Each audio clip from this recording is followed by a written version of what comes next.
বাংলাদেশের লাল সবুজের পতাকা হাতে স্কাই ডাইভ করে বাংলাদেশকে নিয়ে অনন্য উচ্চতায় বাংলাদেশের স্কাইডাইভার আশিক চৌধুরী। গত 25 মে হাই অল্টিটিউড লো ওপেনিং স্কাই ডাইভ করেন তিনি। এ সময় বিশ্ব অ্যারোনটিক্যাল রেকর্ডের স্বীকৃতিদানকারী প্রধান সংস্থা FAI ওয়ার্ল্ড এয়ার স্পোর্টস ফেডারেশনের এক বিচারক পুরো স্কাই ডাইভটি পর্যবেক্ষণ করেন। স্কাই ডাইভিংয়ের সময় আশিকের হাতে থাকা পতাকাটির মাপ ছিল প্রায় 7 বর্গফুট, যা স্ট্র্যাটোস্ফিয়ারে এ যাবৎ ওড়ানো সবচেয়ে বড় পতাকা। রেকর্ড গড়ার সংকল্প নিয়ে পাইপার PA-42 মডেলের একটি বিমান থেকে ঝাঁপ দেন তিনি। দেশের পতাকা হাতে প্রায় 3 মিনিট কোনো সহযোগিতা ছাড়াই 4498 ফুট উচ্চতায় নেমে আসেন। সেখান থেকে প্যারাসুট ব্যবহার করে নিরাপদে অবতরণ করেন তিনি। সর্বোচ্চ উচ্চতা থেকে লাল সবুজের পতাকা হাতে স্কাই ডাইভ করে অনন্য রেকর্ড করা বাংলাদেশের স্কাইডাইভার দেশে ফিরে কথা বলেছেন সাংবাদিকদের সাথে।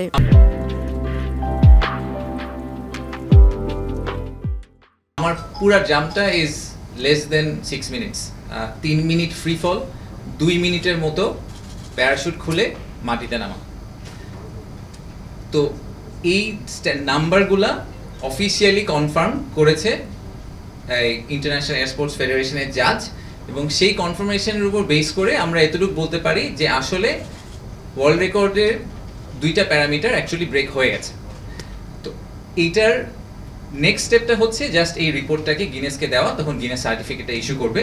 So theoretically what we had set out to achieve, quantitatively সেটা আমরা অ্যাচিভ করতে পেরেছি। গুলশানে ইউনাইটেড কমার্শিয়াল ব্যাংকের প্রধান কার্যালয়ে সংবাদ সম্মেলনে তিনি বলেন, জাতি হিসেবে শত প্রতিকূলতার মাঝেও মাথা উঁচু করে দাঁড়ানোর এই রেকর্ড দেশ ও দেশের মানুষকে উৎসর্গ করেন তিনি। অনন্য উচ্চতায় বাংলাদেশের পতাকার যে কনসেপ্টটা, সেই কনসেপ্টটা আমরা প্রুভ করতে পারি কিনা, যে আমরা এমন একটা হাইটে ন্যাশনাল ফ্ল্যাগকে নিয়ে যাচ্ছি যেই হাইটে আসলে এইরকম সাইজেবল ফ্ল্যাগ আগে কখনো রেকর্ডের হিস্ট্রিতে যায় নাই। So that's one big achievement. Second হচ্ছে যে আমার বন্ধু বান্ধব এবং আমার পরিচিত জনের মধ্যে অনেক ছোট বাচ্চারা আমাকে রেকর্ডের পরে 7 দিন অনেকে ফোন করেছে, বন্ধুরা ফোন করে বলেছে যে আমার মেয়ে তোর সাথে কথা বলতে চায়। অ্যান্ড আমার জন্য এটা একটা বড় অ্যাচিভমেন্ট, কারণ হচ্ছে যে প্রিন্সিপালি আইডিয়াটা এটাই ছিল যে আমাদেরকে উৎসাহ দিতে হবে আগামী প্রজন্মকে, যে তারা যাতে স্বপ্ন দেখতে ভুলে না যায়। যে পঞ্চগড়ের প্রাইমারি স্কুলে পড়া একটা ছেলে যদি সে মনে করে সে চাঁদে যাবে, তার মনে করা উচিত যে চাঁদে যাওয়া সম্ভব, জাস্ট এফোর্টটা দিতে হবে, চেষ্টা করতে হবে, তাহলে একসময় সে চাঁদে আসলে যেতে পারবে। বাংলাদেশিদের পক্ষে এই জিনিসটা করা সম্ভব। এটা খালি আমরা সবসময় মনে করি যে ওয়েস্টার্ন ওয়ার্ল্ডের লোকজনের পক্ষে এই ধরনের অদ্ভুত বিভিন্ন আইডিয়া নিয়ে দৌড়ঝাঁপ করা সম্ভব, এই কথা জিনিসটা completely unforcing, it's not real. And finally hopefully internationally আমরা একটা রেকগনিশন পাবো, যেহেতু গিনেসের বুকে আমাদের নাম যাবে। গিনেসের বুকে বাংলাদেশের নাম আগেও গেছে, আমি এটা জানি, বাট আমরা চেষ্টা করছি যে বাংলাদেশের যে ইমেজটা সেটাকে যদি আরেকটু আপহোল্ড করা যায় ইন্টারন্যাশনাল কমিটিতে, অ্যাডভেঞ্চার স্পোর্ট কমিটিতে। অনানুষ্ঠানিকভাবে এটি এখন পর্যন্ত বিশ্ব রেকর্ড। আনুষ্ঠানিক স্বীকৃতির জন্য আশিকের ডাইভ সংক্রান্ত সকল তথ্য ইতিমধ্যে গিনেস ওয়ার্ল্ড রেকর্ড কর্তৃপক্ষের কাছে পাঠানো হয়েছে। 1000 ফিটের উপরে জাম্পগুলোকে সাধারণত হেলো জাম্প বলে, হাই অ্যালটিটিউড লো ওপেনিং, মিলিটারি পারপাসে অনেক করা হয় এবং সেটার জন্য স্পেশালাইজড ইকুইপমেন্টও লাগে। তো আমরা এইটার জন্য প্রায় 6 মাস ধরে প্রিপারেশন নিয়েছি। সো আমি ফাইনালি যেটা পরে জাম্প করেছি, ওখানে ফাইটার পাইলটরা যে হেলমেট ইউজ করে প্লেন চালানোর জন্য, অক্সিজেন মাস্ক, আমাকে একটা ট্যাঙ্ক দেওয়া হয়েছিল, অক্সিজেন ট্যাঙ্ক, যেটা 12 মিনিটের মতো অক্সিজেন ছিল।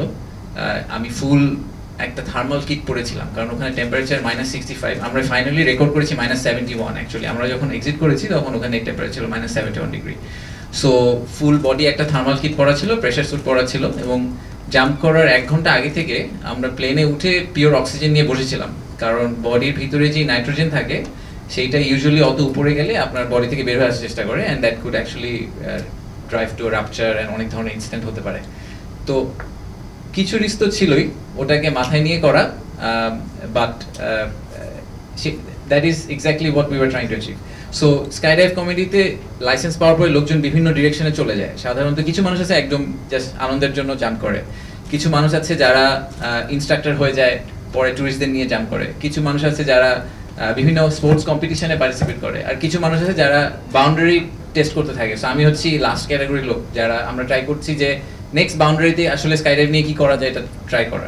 ইনহেরেন্ট একটা রিস্ক ছিল যে আসলে বডি কিভাবে রেসপন্ড করবে, বাট থ্যাঙ্কফুলি ওটা নিয়ে কোনো সমস্যা হয়নি। সমস্যা যেটা হয়েছে যে প্লেন থেকে বের হওয়ার পরে আমি রিয়েলাইজ করেছি যে আমার আর লাস্টের যে গত বছরের 50টা জাম্প যেগুলো করেছি এগুলোর সাথে এটার কোনো মিল নাই।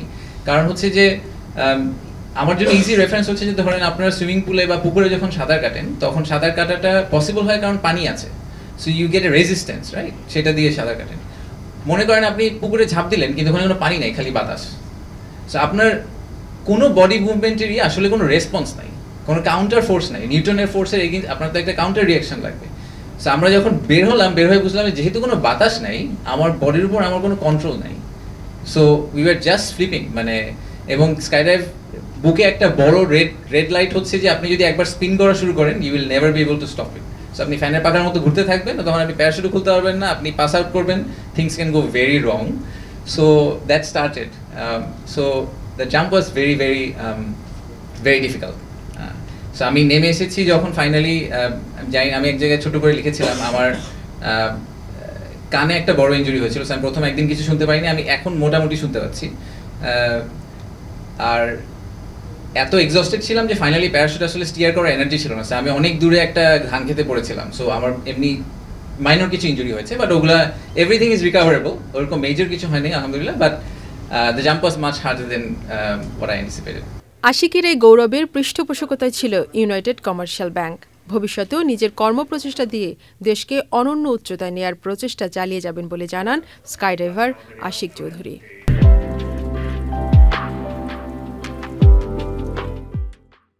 এই জাম্পটা স্পেশাল ছিল, স্পেশাল থাকার কারণে আমাকে খালি হাতে অ্যালটিমিটার দেওয়া হয়নি, আমার কানে একটা অডিবল সেন্সর দেওয়া হয়েছিল, যেটা 9000-এর পর থেকে প্রতি হাজারে আমাকে সিগন্যাল দিচ্ছিল যে 9000, 8000, 7000 কমছে। হ্যাঁ, আনফর্চুনেটলি যেটা হয়েছিল সেটা হচ্ছে যে যখন আমরা 7000-এর কাছাকাছি চলে আসি তখন ততক্ষণে আমি I was about to faint. আমার যেহেতু এনার্জি ড্রেইন হয়ে গেছিলো, সো ব্যালেন্স রাখতে না পেরে আমি একটা টার্মিনাল স্পিনে চলে গিয়েছিলাম। টার্মিনাল স্পিনে চলে যাওয়ার কারণে আমার আসলে হাইটের আর ওটাও শুনতে পাই নাই, কানেরটাও শুনতে পাই নাই, এটাও দেখতে পাই নাই, পুরোপুরি ভিজুয়াল ক্যাপাসিটি তখন মনে হচ্ছে যে এখন যদি প্যারাশুট না খুলি তাহলে মাটিতে পড়ে যাবো। So I was trying to find, ভাইয়া যেটা বললেন যে এখানে একটা ছোট্ট হ্যান্ডেলের মতো থাকে, ওটা ধরে টান দিলে প্যারাশুটের ব্যাগটার উপরের ক্লিপটা খুলে যায়, খুলে গেলে প্যারাশুটটা বের হয়ে যায়। তো এটা আমি খোঁজার চেষ্টা করছিলাম, ইট টুক মি গুড 5 সেকেন্ডস ওটা খুঁজে পেতে। সো আমি এরকম আপনি যে ভিজুয়ালাইজ করার চেষ্টা করেন, আমি ফ্যানের পাখার মতো ঘুরছি, ফ্যানের পাখা ঘোরার কারণে ওই ফোর্সের কারণে আমার হাতই পিছিয়ে নেওয়া যাচ্ছিল না। So it took a while. So eventually পাওয়া গেছে, খোলা গেছে। তো প্যারাশুট খোলার পরে যেটা হলো যে যেহেতু আমি ঘুরছিলাম, সো প্যারাশুটটা খুলেছে, প্যারাশুটে টোটাল প্রায় 28টা দড়ি থাকে, 28টা রোপ নেমে এসে এক জায়গায় পেঁচিয়ে চলে আসছে। সো আমি যখন উপরে দাঁড়িয়ে দেখেছি তখন প্যারাশুটটা ছিল একটা দড়ি দেখা যাচ্ছে, উইচ ইজ বেসিক্যালি পুরাটা পেঁচানো, আর তারপরে আমি নিচে। সো এটার খুব মেজর সমস্যা না এই সেন্সে যে প্যারাশুটটা অ্যাটলিস্ট খুলেছে, সো নিচে নামা যাবে। তো সমস্যা হচ্ছে যে এটাকে স্টিয়ার করা যাবে না, এটা নিজের মতো করে নামতে থাকবে, কারণ আমার হাতে কোনো হ্যান্ডেল নাই বা কিছুই নাই। আর অনেক সময় এটা থেকে দড়ি ছিঁড়ে গেলে তারপরে it can be very fatal. তো and it took me another good 30 সেকেন্ডের মতো, 30 সেকেন্ড লেগেছে আমাকে নিজে উল্টা দিকে ঘুরতে ঘুরতে, নিজেকে উল্টা দিকে ঘুরিয়ে ঘুরিয়ে ওই প্যাচটা খোলার জন্য। সো এই সব কিছুর কারণে আসলে যেটা আনফর্চুনেটলি হচ্ছে যে আমি যেখানে নামার কথা তার থেকে প্রায় 300-400 মিটার দূরে গিয়ে পড়েছি, কারণ বাই দ্য টাইম আমি এইসব যাবতীয় প্রবলেম সলভ করতে করতে দেখি যে মাটি অনেক কাছে চলে আসছে, সো কোনো দিকে যাওয়ার অপরচুনিটি ছিল না। Laila Nowshin, channel I, Dhaka.